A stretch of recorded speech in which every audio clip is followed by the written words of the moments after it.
The furniture business is one of the most promising ventures in Kenya today. As more people build homes, rent apartments, furnish offices, start Airbnb businesses, open hotels, and establish schools, the demand for quality furniture continues to rise. Every house needs beds, sofas, dining tables, wardrobes, kitchen cabinets, and television stands. Every office needs desks, chairs, cabinets, and meeting tables. This constant demand creates opportunities for entrepreneurs who are willing to provide quality products and excellent customer service. Many successful furniture business owners in Kenya started with very little capital and a small workshop. Some began by making simple stools, tables, and beds before expanding into larger projects. Others started as furniture sellers and later invested in manufacturing. The good news is that you do not need millions of shillings to get started. With the right skills, proper planning, and commitment to quality, you can build a profitable furniture business that serves customers across the country. One reason why the furniture business remains attractive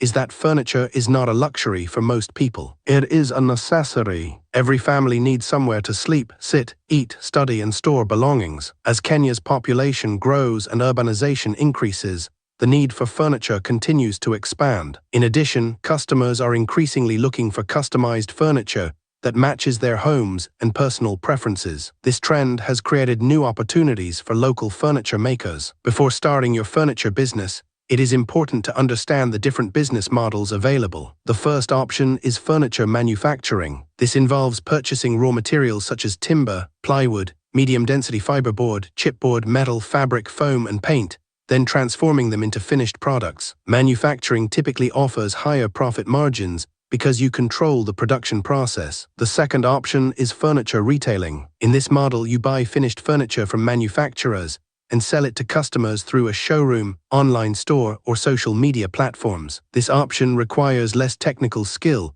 but may require more capital for stock and showroom space. The third option is customized furniture production. This is one of the fastest growing segments of the industry. Customers provide their preferred dimensions, colors, materials, and designs, and you create furniture specifically for them. Because customized furniture is unique, customers are often willing to pay premium prices. Another growing opportunity is office furniture supply. Businesses, schools, colleges, hospitals, churches, and government institutions regularly purchase furniture. Winning even a few institutional contracts can significantly increase your revenue. You may also choose to specialize in kitchen cabinets, wardrobes, office partitions, and interior fittings, which are becoming increasingly popular among homeowners and developers. One of the most common questions asked by aspiring entrepreneurs is how much capital is required. The answer depends on the scale of operation. A small home-based workshop can be started with between 50,000 Kenya shillings and 150,000 Kenya shillings. This amount can cover basic tools, raw materials, and a small working space. A small commercial workshop may require between 150,000 Kenya shillings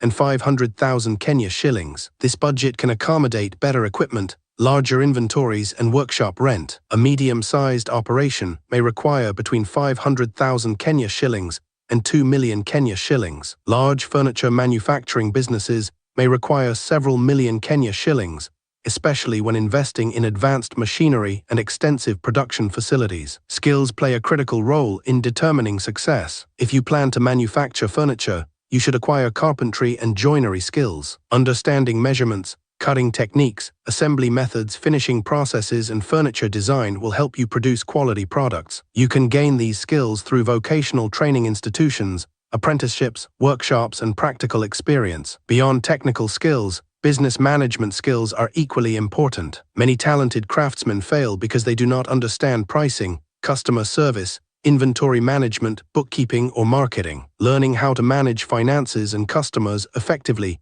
can make the difference between success and failure. After developing your skills, the next step is registering your business. Operating legally builds trust among customers and allows you to compete for larger contracts. Registering a business name helps establish your brand identity and gives customers confidence in your services. You should also obtain the necessary permits required by your county government and maintain proper financial records. Location is another important consideration. If you manufacture furniture, your workshop should be easily accessible to both suppliers and customers. Areas near timber yards or industrial zones can reduce transportation costs. If you operate a showroom, visibility becomes even more important. Locations along busy roads, commercial centers, or growing residential areas often attract more customers. Your workspace should have adequate room for production, storage, and movement of materials. Furniture occupies significant space, especially during manufacturing. A cramped workshop can reduce productivity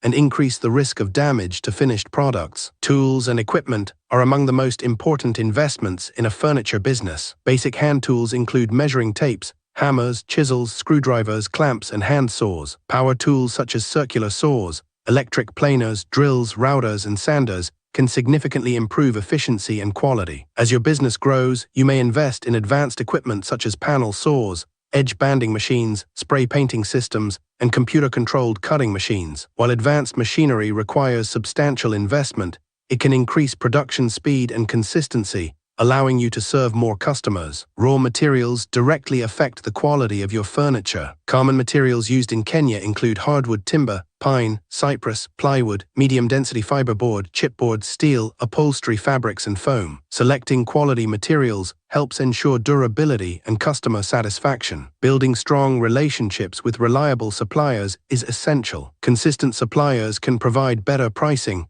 dependable delivery schedules, and access to quality materials. Purchasing materials in bulk can also reduce costs and improve profit margins. One mistake many entrepreneurs make is trying to sell to everyone. Instead, identify a specific target market. Homeowners, landlords, property developers, Airbnb hosts, schools, offices, churches, and hotels all have different furniture needs. Understanding your ideal customer allows you to create products that meet their expectations. For example, Airbnb hosts often prioritize stylish and modern furniture that photographs well. Schools focus on durability and affordability. Corporate offices may prefer professional designs that enhance productivity and image. Understanding these differences helps you position your products effectively. Pricing is another area where many furniture businesses struggle. Charging too little reduces profitability, while charging too much can drive customers away. Effective pricing requires calculating all costs involved in production. These include materials, labor, rent, electricity, transportation, equipment maintenance, marketing expenses, and desired profit margins. Always prepare detailed cost estimates before quoting clients. Many successful furniture businesses require deposits before starting projects. This approach improves cash flow and reduces financial risk. Marketing is essential if you want to attract customers consistently. Fortunately, modern technology has made marketing more accessible than ever before. Social media platforms provide excellent opportunities to showcase your work. High-quality photographs and videos of completed projects can attract significant attention. Potential customers want to see evidence of your craftsmanship. Share images of finished furniture, before and after transformations, workshop activities, and customer testimonials. Video content often performs particularly well because it allows viewers to appreciate details and quality. A professional website can further strengthen your credibility. A website acts as your digital showroom, allowing customers to browse products, request quotations, and learn more about your services. It also helps your business appear in search engine results when people search for furniture providers in Kenya. Customer referrals remain one of the most effective marketing strategies. Satisfied customers often recommend furniture makers to friends, family members, and colleagues. Delivering quality products on time and providing excellent customer service encourages referrals and repeat business. Networking can also help grow your business. Establish relationships with architects, interior designers, contractors, property developers, and real estate agents. These professionals frequently interact with clients who require furniture and may refer business to you. As your business grows, you should look for opportunities to expand. Hiring skilled workers can increase production capacity and allow you to take on larger projects. Investing in better machinery can improve efficiency and product consistency. Expanding into new product categories can also increase revenue streams. Some furniture businesses successfully diversify into kitchen installations, interior design services, office partitions, and home renovations. These complementary services allow entrepreneurs to generate additional income while strengthening customer relationships. Despite its potential, the furniture business faces several challenges. Rising material costs can reduce profit margins. Competition from both local manufacturers and imported furniture can make customer acquisition difficult. Cash flow problems may arise when clients delay payments. Labor shortages can affect production schedules. Successful entrepreneurs overcome these challenges through careful planning and continuous improvement. They maintain strong supplier relationships, implement quality control systems, monitor expenses, and focus on customer satisfaction. They also stay informed about market trends and adapt their offerings accordingly. Furniture trends continue to evolve. Customers increasingly prefer modern, minimalist designs that maximize space and functionality. Multi-purpose furniture has become particularly popular in urban areas where living spaces are often limited. Sustainability is also becoming more important, with some customers seeking environmentally responsible products. To remain competitive, furniture business owners should continuously improve their skills and stay updated on design trends. Investing in training, attending industry events, and studying successful competitors can provide valuable insights. Financial discipline is another critical factor. Many businesses fail not because they lack customers, but because they mismanage money. Keep detailed records of income and expenses. Separate personal and business finances. Reinvest a portion of profits into equipment, marketing, and business development. Careful financial management creates a strong foundation for long-term growth. The future of the furniture industry in Kenya remains promising. Continued urbanization, population growth, real estate development, and increasing demand for customized products create favorable conditions for entrepreneurs. Consumers are increasingly willing to pay for quality, durability, and unique designs. Starting a furniture business may require hard work, patience, and persistence, but the rewards can be substantial. Whether you begin with a small workshop, a retail showroom, or a customized furniture service, success is achievable with the right approach. Focus on quality, understand your customers, manage your finances wisely, and continuously improve your products and services. The most successful furniture businesses are built one satisfied customer at a time. By delivering value, maintaining high standards, and adapting to changing market needs, you can create a profitable enterprise that grows steadily for many years. Today may be the perfect time to take the first step toward building your own furniture business in Kenya and turning craftsmanship into a sustainable source of income.